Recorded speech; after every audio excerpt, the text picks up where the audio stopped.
इन दो चेंजेस के बाद आप तेजी से फैसले करेंगे, फैसलों पर कारबंद रहेंगे। चांद एक इमोशनल बूस्टर है। अपनी रोटेशन पूरी करके वो 0 डिग्री पे आएगा, मतलब कैंसर एंगल पर आ जाएगा। अगर आप अपने साथ सिंसियर हैं, अगर आप अपनी मंजिलों, अपने मिशंस के साथ सिंसियर हैं।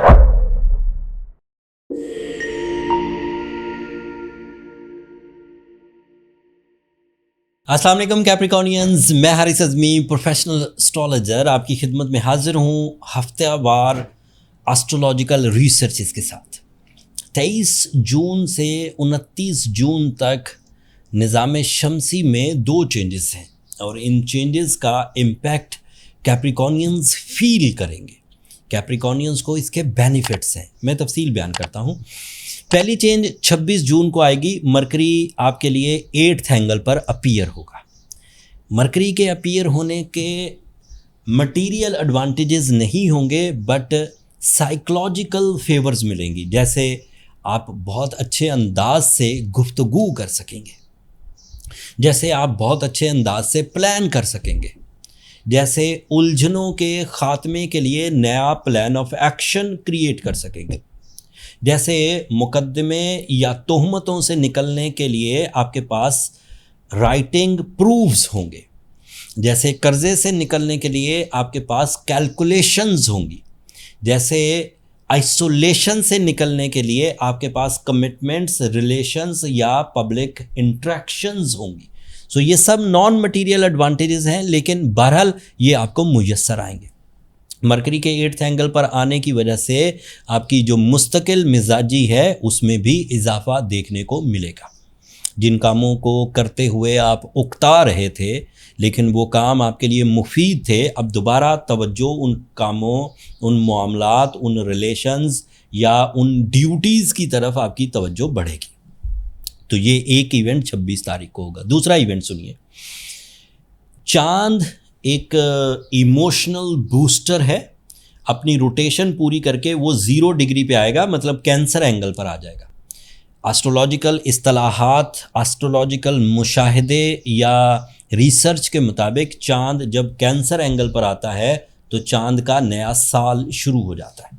तो 29 जून को 28 जून को चांद का नया साल शुरू हो जाएगा।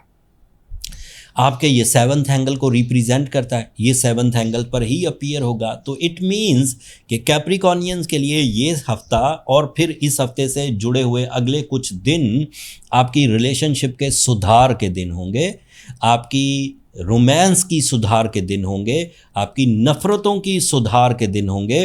एंड इसकी वजह से आपकी जो स्पिरिचुअल साइंसेस हैं वो भी डेवलपमेंट की तरफ जाएंगी।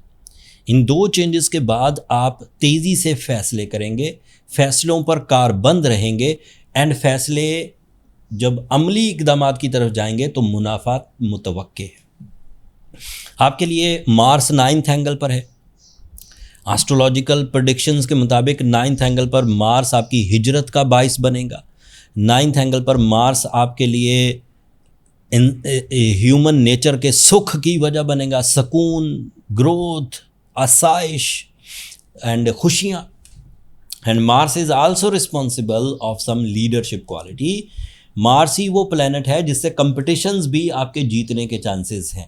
सो ऐसे कैप्रिकॉर्नियन जो स्टेक होल्डर्स हैं, जिन्हें कुछ बड़े फैसले करने हैं कम्युनिटी के लिए, फैमिली के लिए, नेशनल या इंटरनेशनल लेवल पर, वो कैप्रिकॉर्नियंस कंपटीशन मूड में होंगे, कंप्रोमाइजिंग मूड में नहीं होंगे। फिर आपके लिए वीनस 5th एंगल पर है। This is an other emotional support. ये उसका आखिरी हफ्ता है, अगले हफ्ते वैसे वीनस यहाँ से हट जाएगा, लेकिन बहरहाल इस हफ्ते तक आपको emotional boosters, romance, attachments, beauty loving nature, खुराक का खाना, ग़िज़ा, लिबास, ये सब फ़ायदा देंगे। सूरज भी आपके 7th ही एंगल पर है। It is another positive thing which is creating some losses recoveries. Healing heal करेगी जिस्म को, माइंड को एंड हालात को। एंड जुपिटर भी आपके 7th ही एंगल पर है। And it is your spiritual side, it is your knowledge side, it is your lucky side. So most of the things, most of the planets इस वक्त कैप्रिकॉर्नियंस को फेवर करते हुए शो कर रहे हैं। मुझे लगता है कि कैप्रिकॉर्नियंस अगर जनरल से एफर्ट्स भी करेंगे, एवरेज से एफर्ट्स भी करेंगे तो आइडियल रिजल्ट्स पाएंगे। चाहे वो एफर्ट्स आपकी किरदार साजी से रिलेटेड हों, चाहे वो एफर्ट्स आपकी तालीमी सरगर्मियों से रिलेटेड हों, चाहे वो एफर्ट्स आपके रिलेशनशिप या लव अचीवमेंट से रिलेटेड हों, चाहे वो एफर्ट्स आपके सुख या सुकून से रिलेटेड हों, चाहे वो एफर्ट्स आपके नेचुरल या फिज़िकल स्ट्रेंथ की हीलिंग से रिलेटेड हों, चाहे वो एफर्ट्स ट्रैवलिंग से रिलेटेड हों, चाहे वो एफर्ट्स आपकी कैरियर से रिलेटेड हों, आपको फ़ायदा देंगे। इसके एडवांटेजेस हर ही एज ग्रुप के कैप्रिकॉर्नियन फील करेंगे, जो अभी अभी अपनी प्रैक्टिकल लाइफ में अपीयर हुए हैं, जो तालीमी सरगर्मियाँ परफॉर्म कर रहे हैं, हाउस वाइफ्स हैं, प्रैक्टिकल वुमेन्स हैं, वर्किंग लेडीज़ हैं, बिजनेसमैन्स हैं, एम्प्लॉयज़ हैं, ये सभी इसके इम्पैक्ट्स को फील करेंगे। इन सारी तफसील टेक्निकलिटीज़ बयान करने के बाद, पोजीशन ऑफ प्लैनेट्स बयान करने के बाद, बिहेवियर ऑफ प्लैनेट्स बयान करने के बाद एक सिंगल लाइनर दे रहा हूँ। कैप्रिकॉर्नियन के लिए ये गोल्डन सीजन है बाय वेस्टर्न एस्ट्रोलॉजी। जो लोग अपनी सन राइजिंग के एतबार से कैप्रिकॉर्नियन है, वो 26 जून से एक बेहतरीन दौर में दाखिल होने लगे हैं एंड वहाँ से उन्हें बड़ी कामयाबियाँ हासिल करने के मौके मिलेंगे। अगर आप अपने साथ सिंसियर हैं, अगर आप अपनी मंजिलों, अपने मिशंस के साथ सिंसियर हैं, तो वक्त एक नेमत बनकर, निज़ाम शमसी एक नेमत बनकर आपके लिए फ़ायदों की एक फहरिस्त क्रिएट करेगा। कोई कमी रह जाए, जैसे कुछ कैप्रिकॉर्नियंस बीमार होंगे, उलझे हुए होंगे, इमोशनली सिक होंगे, गलत फैसलों की वजह से डिलेज आ रहे होंगे, उन कैप्रिकॉर्नियंस को चाहिए कि वो सूरह शम्स पढ़ें ताकि खैर और बरकत हासिल कर सकें। एक दिन में 5 दफ़ा पढ़ना काफ़ी रहता है, बट अगर सिवियरिटी ज़्यादा है तो ज़्यादा भी पढ़ा जा सकता है। नफली इबादत है, आप पर डिपेंड करता है।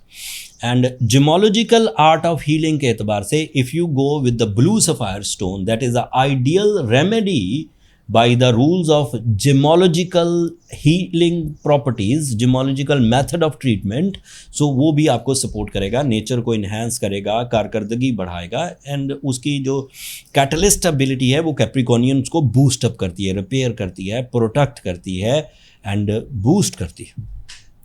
बहुत अच्छे ब्लू सफ़ायर्स अफ्रीका से आते हैं। सबसे अच्छे ब्लू सफ़ायर तो श्रीलंका के हैं। अगर श्रीलंकन ब्लू सफ़ायर पहने तो 3 कैरेट ही काफ़ी होगा, 3 से 4 कैरेट।